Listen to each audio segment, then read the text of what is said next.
ममता बनर्जी भारतीय राष्ट्रीय कांग्रेस की राष्ट्रीय स्तर पर सारी फुटेज खा जाने की तैयारी में बैठी हैं। सीधे तौर पर कहा जाए तो ममता बनर्जी राष्ट्रीय स्तर पर भारतीय जनता पार्टी की नंबर 1 विरोधी बनना चाहती हैं, जो खिताब अभी हर हालत में किसी भी रूप में भारतीय राष्ट्रीय कांग्रेस के पास है। लेकिन कुछ पार्टियां अभी भी भारतीय राष्ट्रीय कांग्रेस को ही राष्ट्रीय स्तर पर भारतीय जनता पार्टी की चुनौती मानती हैं। इसी कड़ी में शिवसेना ने अपने मुखपत्र सामना के संपादकीय में लिखा है कि कांग्रेस को अलग करके मोदी का मुकाबला नहीं किया जा सकता है। शिवसेना ने लिखा है कि कांग्रेस को राष्ट्रीय राजनीति से दूर रख करके सियासत करना यानी मौजूदा फासिस्ट राज की प्रवृत्ति को बल देने जैसा है। शिवसेना ने यह भी लिखा है कि कांग्रेस से जिनका मतभेद है वो मतभेद क्षेत्रीय स्तर पर रखते हुए भी राष्ट्रीय स्तर पर यूपीए की गाड़ी आगे बढ़ाई जा सकती है। इस वीडियो में विस्तार से समझेंगे कि ममता बनर्जी क्यों कांग्रेस की जगह लेना चाहती हैं और शिवसेना क्यों चाहती है कि राष्ट्रीय स्तर पर कांग्रेस ही चेहरा रहे। तो सबसे पहले यह समझ लेते हैं कि शिवसेना क्यों चाहती है कि भारतीय राष्ट्रीय कांग्रेस राष्ट्रीय स्तर पर चेहरा रहे। तो शिवसेना का जो दायरा रहा है वो हमेशा से भाषा की लड़ाई को लेकर के, महाराष्ट्र की अपनी लड़ाई को लेकर के, उनकी अपनी आंचलिकता, अपनी संस्कृति, तमाम चीजों की लड़ाई को लेकर के रहा है और उनको पता है वो कभी राष्ट्रीय स्तर पर खास करके हिंदी पट्टी में स्वीकार्यता नहीं पा सकते हैं। उनके पास एक तीसरी पार्टी जैसे कांग्रेस जैसी पार्टी ही एक रास्ता बनती है राष्ट्रीय राजनीति में अपना दखल बनाने के लिए। अब चले आते हैं कि ममता बनर्जी के दिमाग में ये कॉन्सेप्ट कहां से आया, ये डेवलप कैसे हुआ ये कॉन्सेप्ट भारत की राजनीति में। तो इस कहानी की शुरुआत अगर 2014 के बाद से देखें तो अरविंद केजरीवाल ने की।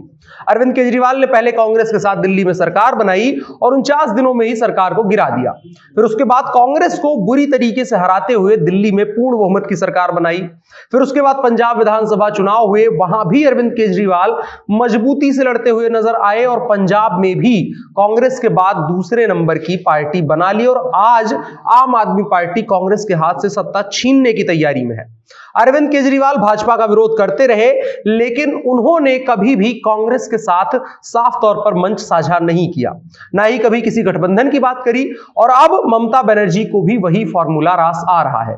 बंगाल में भारतीय जनता पार्टी को इतनी तगड़ी शिकस्त देने के बाद ममता बनर्जी को भी एहसास है कि वह भी कम से कम पश्चिम बंगाल में भाजपा का रास्ता 100% ढंग से ब्लॉक कर सकती हैं। और जिस तरह से बीते दिनों में ममता बनर्जी राष्ट्रीय चर्चा का हिस्सा बनी है और उन राज्यों के लोगों को संबोधित करने की कोशिश कर रही है, साधने की कोशिश कर रही हैं जहां से उनके राजनीतिक मतभेद पुराने हैं। इसका साफ मतलब है कि ममता बनर्जी अब पश्चिम बंगाल के साथ साथ कुछ और राज्यों में भी अपनी पहुंच बना करके आने वाले 24 के लोकसभा चुनाव के लिए विपक्ष की तरफ से प्रधानमंत्री पद की दावेदारी पेश करना चाह रही है। जबकि कुछ पार्टियों का मानना यही है जो अभी भी यूपीए के अलायंस में है कि कांग्रेस की जगह किसी भी पार्टी के लिए लेना एक घातक मंसूबा है। सामना में साफ साफ लिखा है कि कांग्रेस का दुर्भाग्य ऐसा है कि जिन्होंने जीवन भर कांग्रेस के सुख चैन से कांग्रेस के जरिए सत्ता प्राप्त करी, वही लोग आज कांग्रेस का गला घोंट रहे हैं। पिछले 10 वर्षों में कांग्रेस पार्टी का पिछड़ना चिंताजनक है, इसमें कोई दो राय नहीं हो सकती। लेकिन फिर भी पटरी से उतर रही गाड़ी को ऊपर नहीं आने देना, पटरी पर नहीं लाने देना और कांग्रेस की जगह लेना एक घातक मंसूबा है। अगर हम देखें तो आज से कुछ वर्षों पहले जो पार्टियां कांग्रेस के साथ गठबंधन के लिए लालायित रहती थी, आज वो कांग्रेस के साथ खड़ा नहीं होना चाह रही हैं।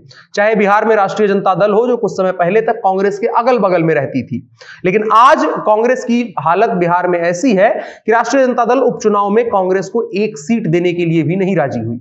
उत्तर प्रदेश में 2017 में सपा बेहद मजबूती के साथ कांग्रेस के साथ खड़ी थी, लेकिन जो हालत 2017 में सपा की हुई उसकी वजह कहीं ना कहीं कांग्रेस को ही माना सपा ने और इसीलिए 22 के चुनाव में कांग्रेस और समाजवादी पार्टी के गठबंधन तक की बात नहीं हुई दोनों पार्टियों के बीच में। और जबकि एक समय पर अखिलेश यादव और राहुल गांधी कंधे से कंधा मिलाकर चुनाव प्रचार करते थे, तो कम से कम हिंदी पट्टी की 4 बड़ी पार्टियों जो हिंदी पट्टी से लगे हुए राज्य हैं, उनकी 4-5 पार्टियों ने कांग्रेस से साफ तौर पर किनारा कर लिया है, जिसका मतलब यह है कि उन्होंने कांग्रेस के अस्तित्व से इनकार कर दिया है। और ऐसे में सबसे अनुभवी इन सभी में ममता बनर्जी हैं और भाजपा का विरोध भी मुखरता से वही सबसे ज्यादा करती हैं। और बंगाल में भाजपा कार्यकर्ताओं के साथ हुई घटनाएं हो या भाजपा के विधायकों और सांसदों को टीएमसी में शामिल करना हो, इन तमाम चीजों में दबे सुर में में साफ तौर पर ममता बनर्जी का दबदबा ही सामने निकल करके आता है।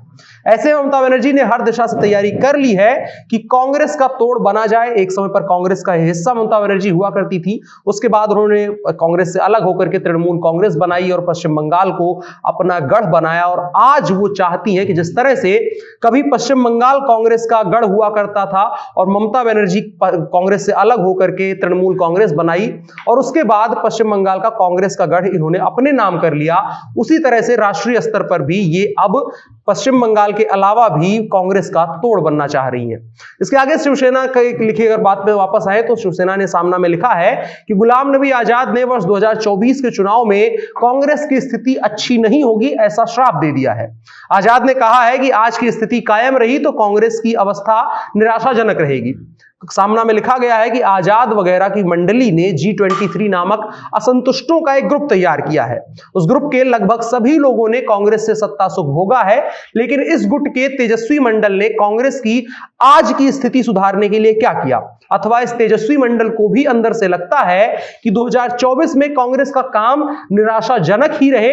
जो भाजपा को लगता है वही इस मंडली को लगता है। इससे एक संयोग कहा जाना चाहिए, ये एक भितरघात की साजिश है। सामना में आगे लिखा है कि कांग्रेस जब तक लोकसभा में 100 का आंकड़ा नहीं पार करेगी, 100 सीटों का आंकड़ा नहीं पार करेगी, तो राष्ट्रीय स्तर पर गेम चेंज नहीं होगा। और भाजपा का यही गेम है कि कांग्रेस को कहीं ना कहीं 100 के अंदर या बेहद कम सीटों पर रोका जाए। और ये लोग जो G23 ग्रुप बना है और उसके अलावा जो पार्टियां राज्य स्तर पर, क्षेत्रीय स्तर पर कांग्रेस का विरोध कर रही हैं, वो भी कहीं ना कहीं भाजपा की साजिश का साथ दे रही हैं।